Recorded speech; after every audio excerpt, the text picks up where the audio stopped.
next drink I'd love for you to try with me is an Old Root. It's an old-fashioned made with Resurgent Botanical Whiskey.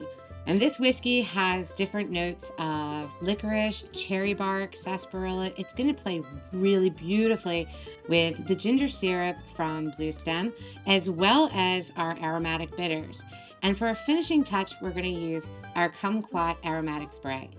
This is going to come together really fast, but you'll be surprised at the depth and complexity that you find in this glass. So to start it out, I'm going to put one large cube in my preferred glass. Then comes the whiskey, of course. I'm using a full 2 ounces.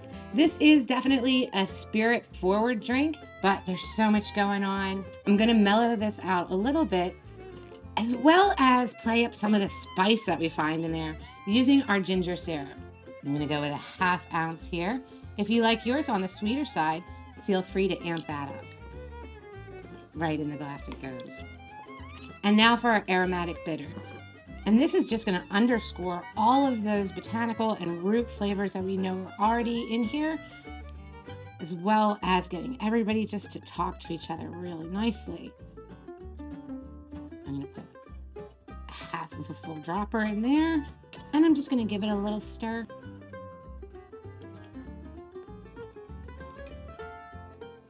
Beautiful. Now for our kumquat aromatic spray, right over the drink, all around the glass. This is really going to enhance the experience as we bring it up to enjoy. But before I do that, I'm going to take my orange and just cut a swath of peel here and go ahead and express that over the drink. And you can see some of those beautiful oils already being released. And I'm going to drop it right inside. And that is the Old Root. Cheers.